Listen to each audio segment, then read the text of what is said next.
할렐루야, 행복한 정시 기도 시간입니다. 우리는 행복을 빼앗기지 말아야 돼요. 하늘에서 주는 행복을 우리가 늘 잘 유지해야 되는데 세상이 그냥 놔두질 않아요. 그래서 우리가 정시 기도해야 돼요. 말씀을 붙들고 무엇이 잘못했는지, 어디에서 우리가 잘못 길을 택하였는지를 해야 되거든요. 그래서 우리 주님은 우리에게 주 기도문을 가르쳐 줬습니다. 주 기도문 첫 번째 대지는 뭡니까? 하나님의 뜻을 이 땅에 이루는 거예요. 하나님이 주신 미션이 이 땅에 이루어지는 거예요. 하나님이 소원을 우리가 이루어져야 되는 거예요. 뜻이 하늘에서 이루어진 것 같이 땅에서도 이루어지게 해달라. 그것을 나를 통하여 이루어지게 해달라. 그런데 문제는 뭐냐면 내가 하나님의 일을 하고 싶지 않은 사람이 어디 있어요. 근데 세 가지 장애물이 있다는 거예요. 그걸 뛰어넘으라는 거죠. 그걸 우리가 주님이 해결해 주시겠다는 거예요. 그 장애물을 넘어야 하는데 첫 번째 장애물이 경제 문제예요. 경제 문제. 많은 성도들이 경제 문제에 걸려서 하나님의 일을 할 시간이 없다고 얘기를 하는데 주님은 이렇게 말씀합니다. 일용할 양식을 주시옵소서 하라 그랬어요. 다시 말하면 우리는요, 내가 일용할 양식을 해결할 능력 자체가 없어요. 이해하시죠? 초등학교 유치원에서 다녀가지고 몇십 년을 다녀도요, 자기 밥벌이 하나 못한다니까. 가정 하나 거느리기가 어려울 만큼 우리는 밥 걱정을 떠나지 못하는 이유는 뭐냐? 하나님을 떠났기 때문에 그래요. 근데 우리가 하나님이 아버지라면 아버지가 우리를 책임지게 돼 있는 거 아니겠습니까? 그래서 아버지에게 기도하는데 일용할 양식을 아버지가 주시옵소서. 그렇게 하라는 거예요. 그러면 매일매일 일용할 양식을 내가 수고해서 얻는 게 아니라 나와 함께 하신 하나님의 은혜로 주어지는 거예요. 마땅히 주어지는 거죠. 마태복음 25장 24, 33절에 너희는 무엇을 먹을까 마실까 염려하지 마라. 하늘 아버지께서 너에게 마땅히 있어야 할 줄 아시니라. 우리는 밥 하나 해결할 수 없는 능력이 그렇게 무능한 사람이요. 하나님을 떠났기 때문에 그래서 그런 거예요. 근데 하나님이 아버지, 우리가 하나님의 자녀 아닙니까? 하나님의 자녀가 아버지, 부자 아버지인데 밥 걱정할 수준입니까? 생각해 보세요.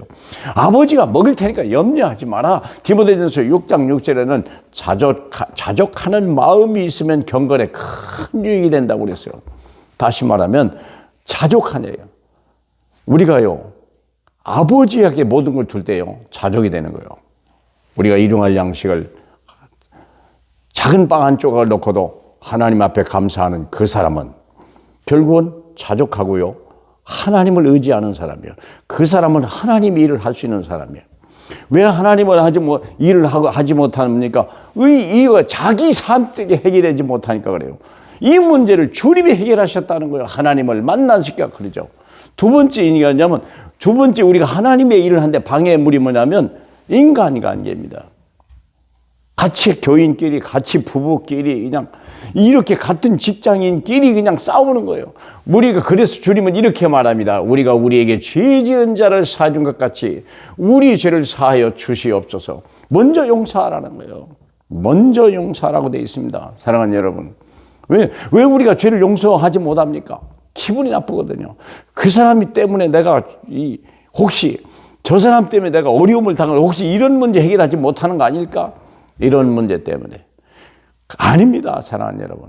그 사람이요, 내게 필요한 사람인데 그 사람하고 우리가 걸려 넘어지면 인간관계가 다 깨어지는 거예요. 가정이 깨지잖아요. 직장이 깨져버리잖아요. 교회 행복을 누려야 될 우리가 이런 데서 다 우리가 행복을 깨져버리는 이유는 그냥 죄 때문에 그런 거거든요.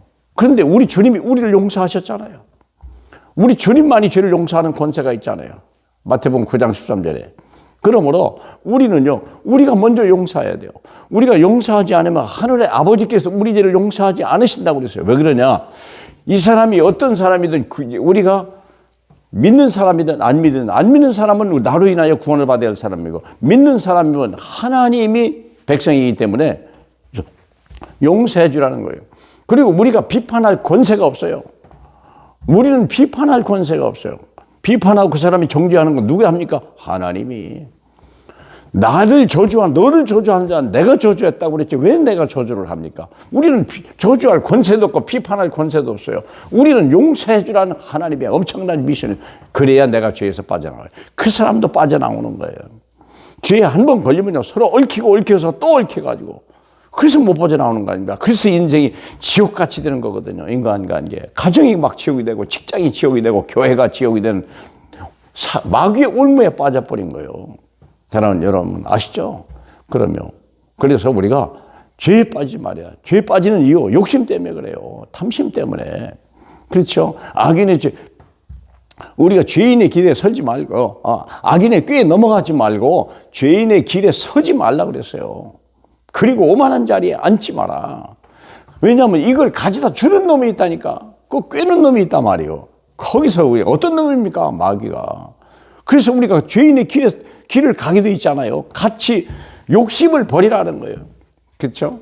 그래서 우리가 먼저 용서하라. 그러면 누구든지 요한일서 1장 9절에 자기가 자기 죄를 자백하면 의로우시고 미쁘시는 우리 주님이 우리를 깨끗하게 하시고 의롭게 하신다고 약속했습니다. 죄에서 빠져나와야 돼요. 사람 관계에서 빨리 빠져나와야 돼요. 첫 번째는 의식주의 염려에서 빠져나와야 되고, 인간 관계에서 여기 걸려 넘어지면요 우리는 같이 공멸하는 거야. 나 어떻게 하나님이 일을 합니까? 못해요. 그 사람을 구원하라고 했는데 그 사람 때문에 우리가 넘어지고 원수가 돼버린다면 마귀의 장난에 우리가 마귀 심부름하는 자 되잖아요. 세 번째는 뭐냐면 우리를 시험에 들게 하지 맙니다. 우리가 마귀가 직접 들어오는 거예요. 이제는요. 이건 간접적으로 들어오는 거죠. 이건 스스로 내가 염려가 들어오는 거죠. 우리를 시험에 들게 하지 마. 시험이 왜 그래요? 욕심 때문에. 그러면 하나님이 우리를 시험하는 게 아니에요. 우리 탐심 때문에 여기 죄가 들어오는 거예요. 탐심이 뭡니까? 하나님이 주지 않은 그것을 내가 스스로 하려고 하고 비정상적인 방법을 가지고 하기 때문에 오는 게 우리의 시험을 드는 거 아닙니까? 비교하고. 그럴 필요 없어요. 하나님과 우리는요 1대1 관계예요. 절대적인 관계예요. 그래서 다만 악에서 없어요. 시험에 들어서 넘어서 우리가 벌써 남을 시기하거나 미워하거나 죽일 막 하는 이런 마음이 들어와 있는 자체가 악이에요. 벌써 악령이 잡힌 거예요. 그렇잖아요. 마귀가 들어오면요 우리가 악령이 잡히려고 그래요. 그래서 우리는 시험을 막아야 돼. 하나님 나는 시험도 막아낼 방법이 없어요. 마귀를 이길 방법이 없어요. 그래서 우리를 시험에 들리게 마옵소서라고 주께 부탁해야 되겠고, 혹시 거기에 빠져서 내가 악령이 잡혀버렸다면 나를 거기서 빠져나오게 해달라.